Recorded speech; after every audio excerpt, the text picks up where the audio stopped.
everyone, my name is Jennifer Molesky. This is my YouTube channel. Guess what we're going to talk about today? I don't want you to be as old as I am before you figure stuff out. Oh, like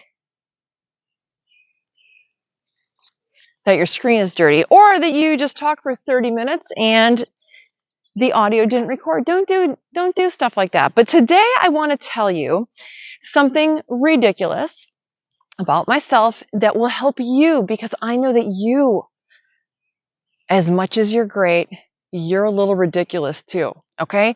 So when I was 38 years old, I wrote this paper journal thing. I was journaling on my face. I was journaling. I called it my muse, because you know what?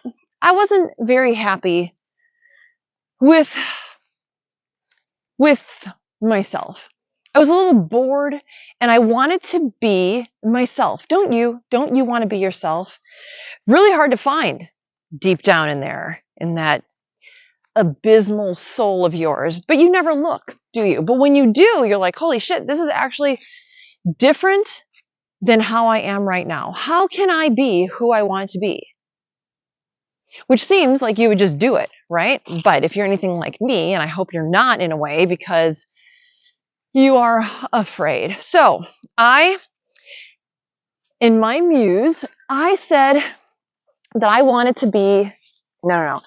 I wanted to dress better, okay?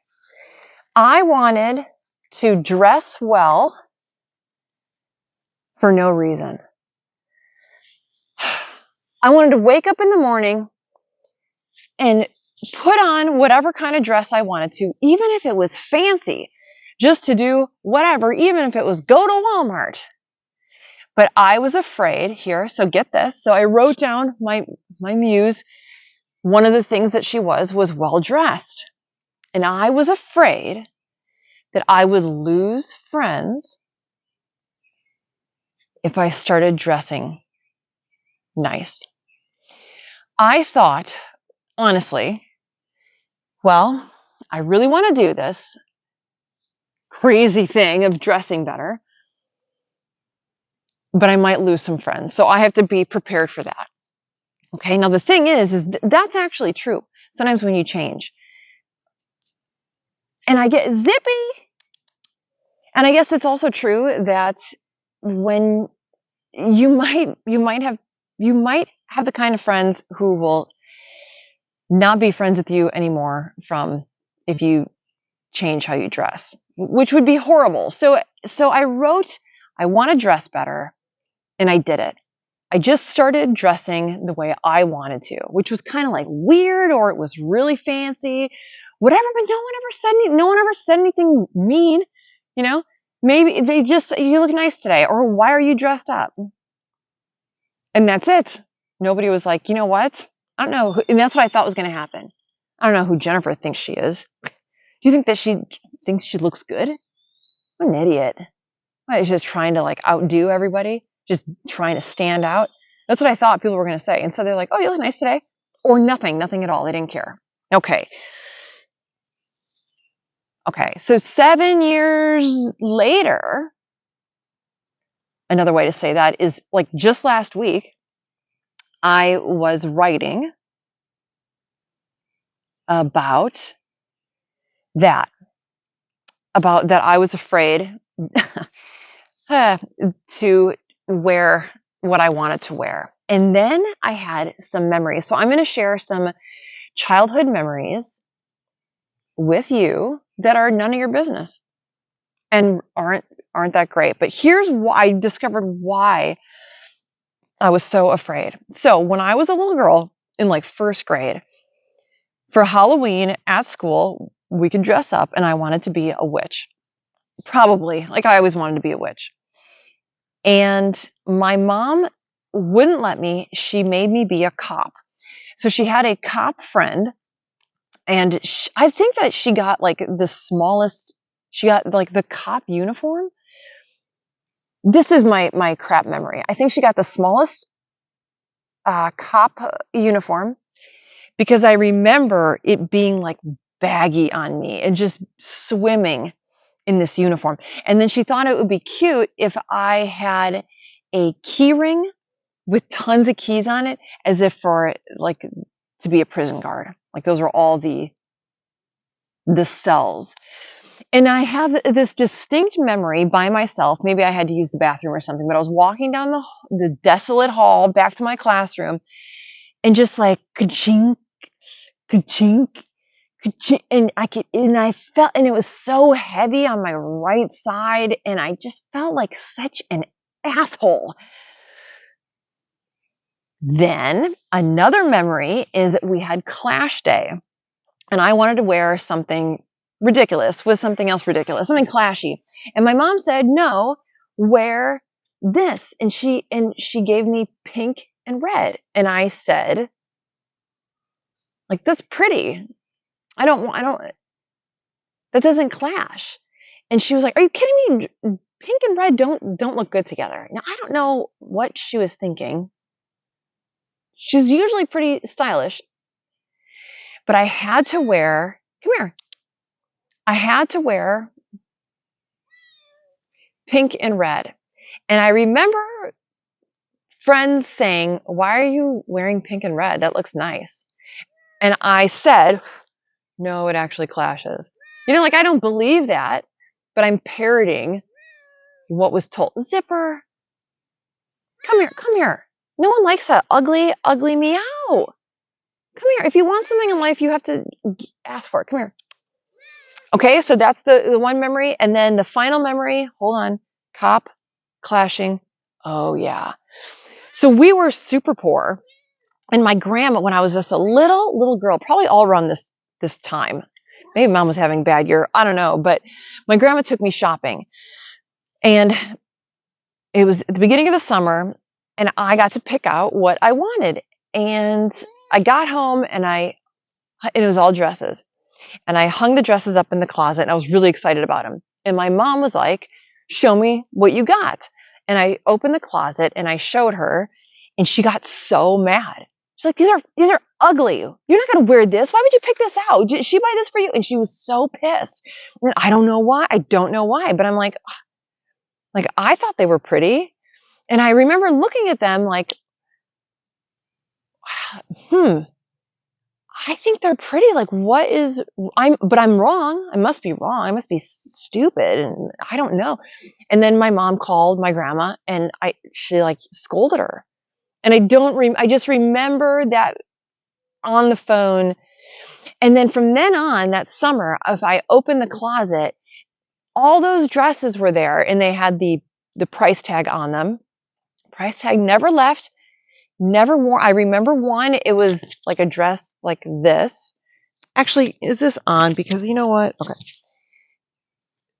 This always happens where I record something and it doesn't record. So it was like this. It was a white dress, and it had like bold colors on it. So I don't know if it was bold color fruit or flowers or a pattern, but I would open the closet and have like a couple thoughts. I have these new clothes, but they might as well not exist. Like, I can't wear those clothes. Like, those are bad clothes, but I didn't really know why. And I have these new clothes. Why can't I wear them? Oh, because they're bad. I don't really know why. It was like the circular thought. So of course, I think later, 30 years later, 32 years later, whatever, I have a identity crisis, thinking that I'm going to lose friends because I'm going to wear what I want. Oh no. But that's why. So this got me thinking,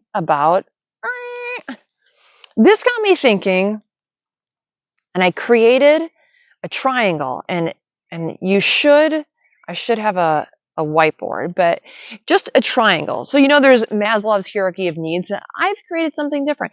So it's a triangle, right? And then the bottom triangle is your upbringing. Really, it's your whole encompassing childhood. It's who you're, Zippy.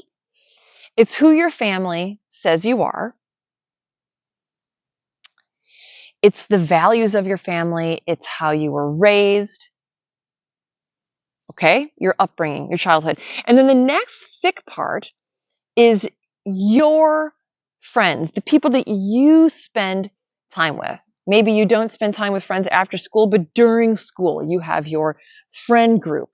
You have your teachers, like the people that are close to you. And then at the top, you have all other people. So the people that you see in school, the people that you see walking down the street, the people that you like in TV shows, the people you see and identify with in movies, all on the outskirts. Okay. And you are constantly running every part of who you are. It's like steam from the earth, and it has to penetrate that lower level first. And then it starts weaving through. So I am this person. Let me double check. I'm going to run it through the people that I choose to spend time with. And usually the people, your core childhood, fundamental people and feelings are similar to that next layer because it's the people that you choose and they're probably similar in some way to your upbringing. And then you run that through the media. Okay. So maybe you're really weird. Your family's really weird. Your friends are really weird. And then you compare it to that top layer. So that's the filtration in which you realize that you're weird. Because you're not weird to your family. They're weird too. And you're not weird to your friends because they're freaking weird.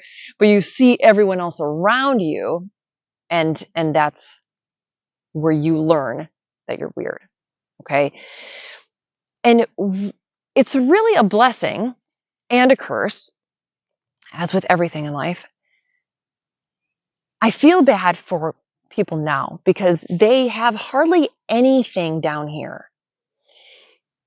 It's so self-guided. Childhood is so self-guided.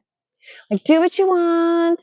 I just want you to experience your interests.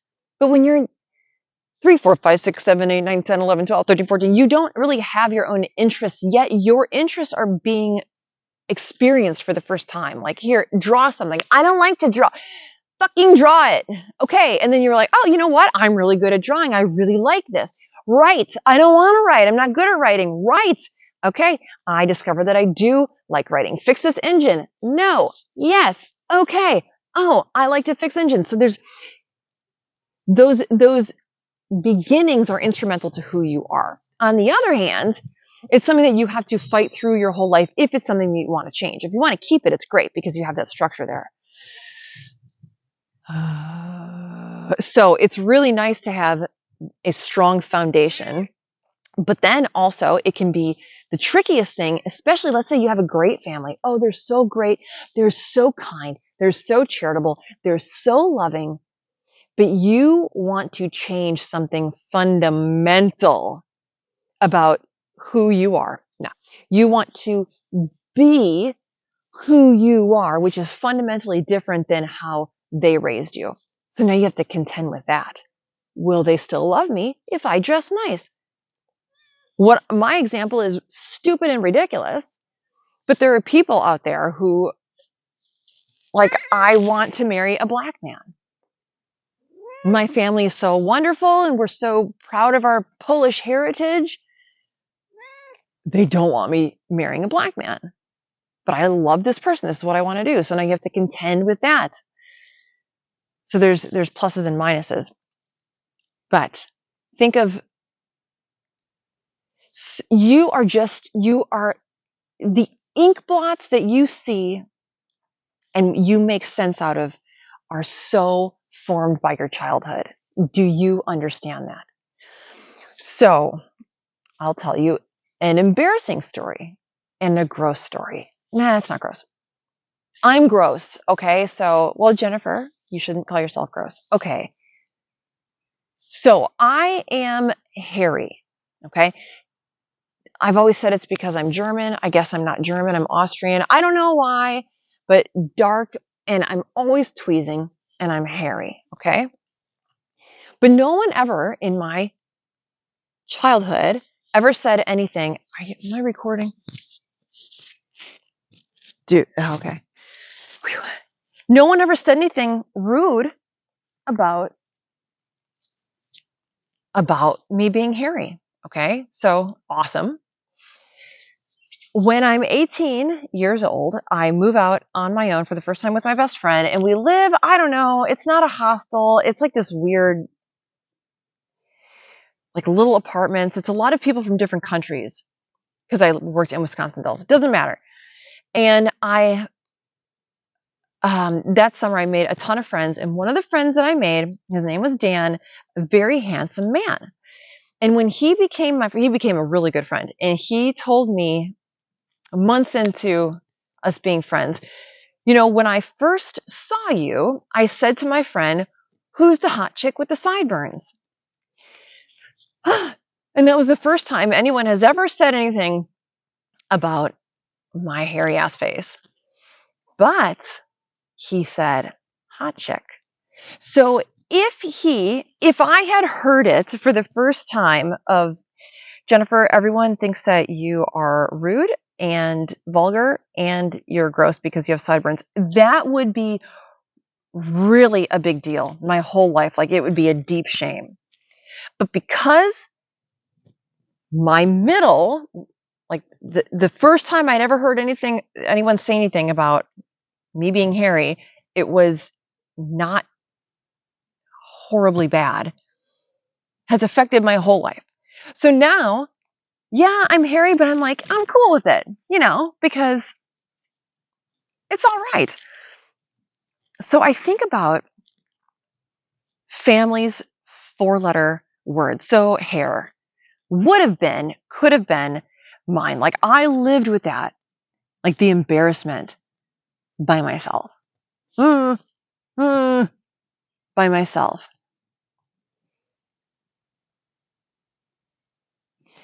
It wasn't a family, but it was a shame until it wasn't. Until someone else said the words and they unlocked it. They freed it. Okay, here's another story. Anthony from 21 Studios, the 21 convention, he referred to me as Auntie Jennifer. Now here's the deal. I have aunts and I like them very much. They're like good people. I've always saw them as attractive. They're all funny. They're nice. They've all treated me well. So when I hear aunt, or auntie, how do you say it? I say aunt, like an ant walking on the ground. When I hear aunt, or when I was referred to as Auntie Jenny, it didn't bother me at all. I was like, oh, sweet. But I got an email from a guy, and it basically was like this: "Dear Jennifer, I want you to know how upset I was when Anthony referred to you as Auntie Jennifer. It was so disrespectful. You are way too young and attractive to be called that. You should know that. Please don't be hurt." It was like that. I was like, that's so weird, because that's not at all what I thought. But here, imagine with me. This is what I imagine. I imagine this boy. He's like 10, 11, 12, 13. And he really wants to go hang out with his friends because they are playing D&D. And his mom says, "No, Auntie Jeannie is coming this weekend. And you know how she is. You're going to have to be on your best behavior. Don't tell jokes. She doesn't understand them. This might be her last year." Mom, you said that last year. I know. And remember, she's really religious, so you can't say anything. Like, just mind your manners. Talk loud. She can't hear that well. She's this decrepit, boring old woman. So that's how I imagine this guy correlating like that. The 4-letter word of that family was aunt. So when I was called aunt, he was like, "Oh my God, you're not old and ugly and horrible, and I don't hope you die like I did Aunt Jeannie." So that's that. What are your family's 4-letter words? Mine is also boring. So when I went live on this channel, someone always inevitably calls me boring. Okay. So I didn't want to make videos. Like, what if I'm boring? So I really had to have a talk with myself and using this model. Okay. If I'm boring, let's say I am, is boring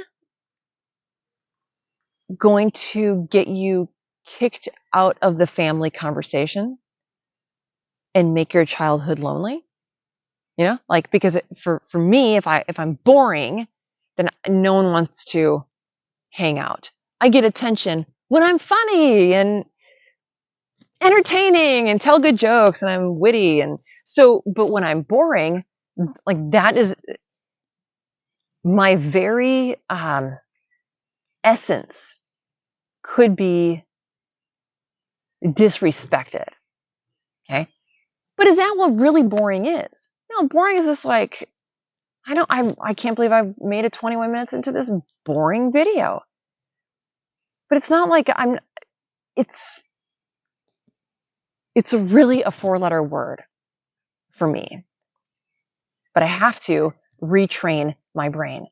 So we have Auntie, boring, Harry. How did I start this conversation? I can't remember, but oh yeah, the clothing. So if we're all pretty much the same, men and women, unfortunately, you probably can understand what I'm talking about right now. There is some fear that you have. What is it? You want to be something or act in some way, but you have told yourself you can't.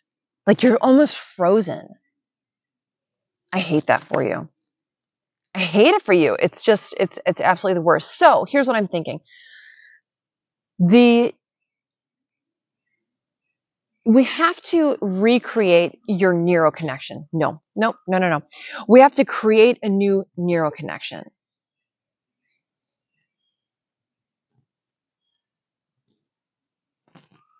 Sorry, I just heard something. So the first time you do something, the first time you force yourself to change is really difficult. It's like biking up a hill. And you might want to get off and walk or just turn around. But if you can do it one time, the second time is easier. Third time, fourth time, until you're like, I can't believe how fit I am. This is the way I go. Because this is the fastest way. It's the best way. It's my way. So to recreate, not recreate, to create a new neuroconnector, you can do a few things. You can email me. I say that it's contact@jennifermulsky.com. I can't get into that email. I don't know. I cannot. So, jnfrmo@gmail.com. You can give me a PayPal donation if you want to. People have donated to the Zippy Fund. Zippy, she ain't dead yet, Zippy. So thank you. I appreciate that. Honestly, I do. You can also email me your worst fears, or who do you want to be and why are you afraid of being it? So even admitting it out loud to somebody is a step in creating the path.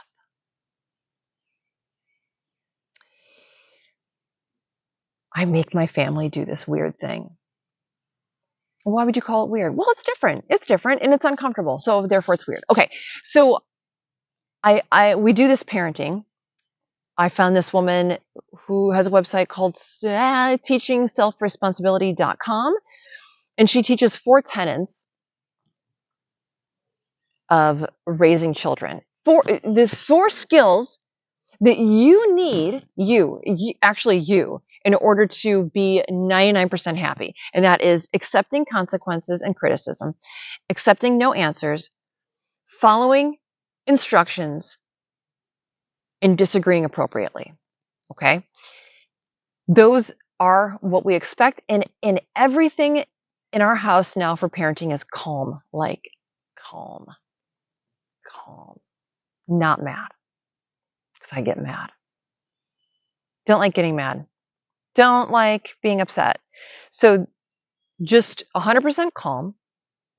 You say the thing that you saw that was done wrong.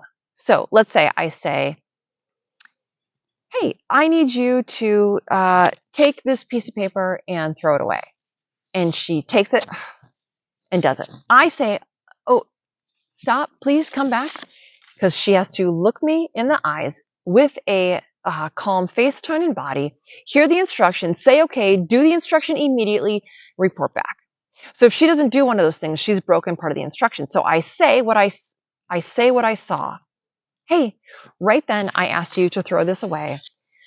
And you went, and you didn't say okay. And then you grabbed it from me quickly and turned around. What you should have done was looked me in the eye with a calm face, tone, and body, heard what I said, say okay, take the paper, throw it away, and come back. So then in our family, we do 3 role playings of what should have been done. She loves it, oddly enough. She has a lot of fun. And I like it too. It's pretty bonding. So I'll say, oh, hey, can you throw this out? Okay. And then she's super excited about it because it's fun time. But and why do we do that? Because we're creating new neuroconnectors. We're creating habits. And you might be 20 years old listening to this. You might be 40. You might be 45. You might be 70.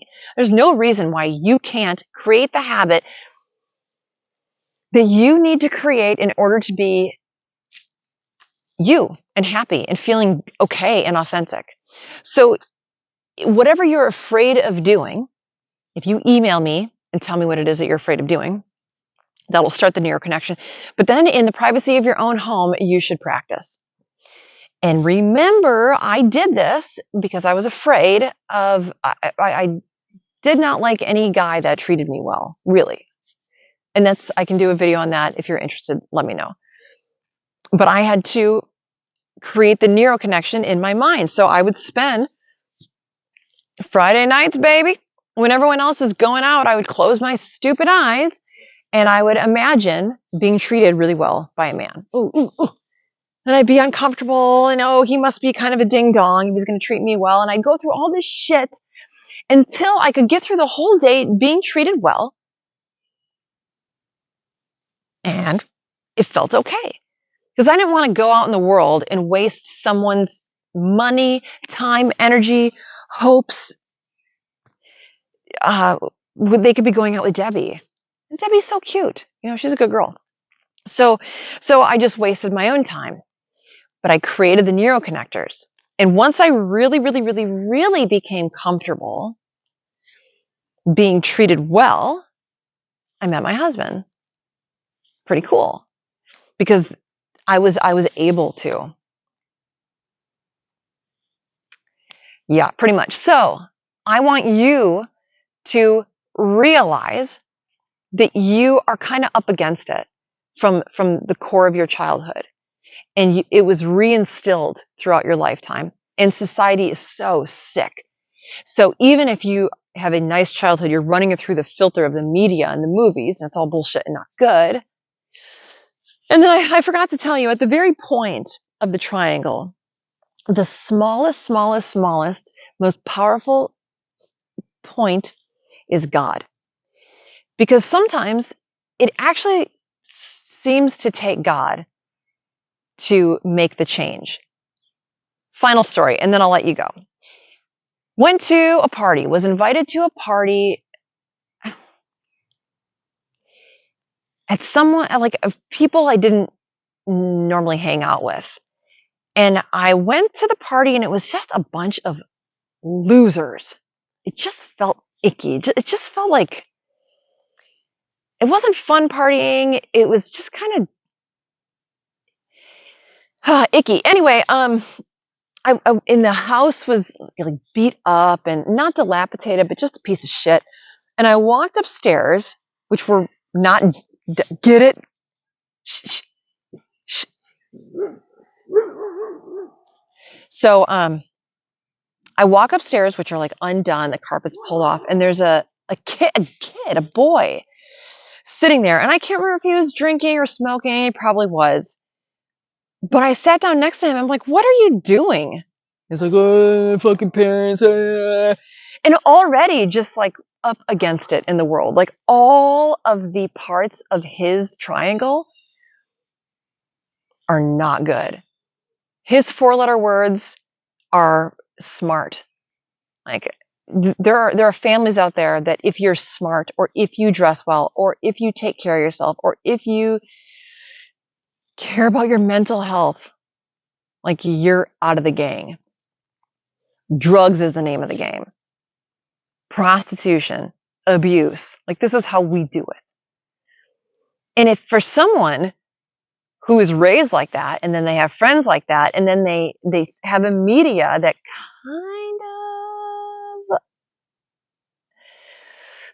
of sexifies that, like some degeneracy is sexy, it's going to be really hard for that person to get out of it. Bing! Hence the point of God. Like God can do that. But I'm curious, you might be, because how many years ago was that? So if I was 20 and that kid was 10, so you're 35 now. Did I talk to you at the top of the stairs? Was your family, were you raised from a family who taught you that the 4-letter words were success and studying? And does it dishearten you or make you mad at me by saying that the only way out of it is God, because you don't believe in God? Or maybe you do. Or like, how did you get out of it? That's it. Half hour rambling Jenny. That's what they call me. Please don't call me that. Okay. Have a good day. I really want to know. What do I want to know? I wanted to ask you, if you're willing to, is there anything that you are uncomfortable with? Is there an authentic part of yourself that you're afraid to be because of how you were raised? What are the 4-letter words of your family? That's it. Okay. Be well.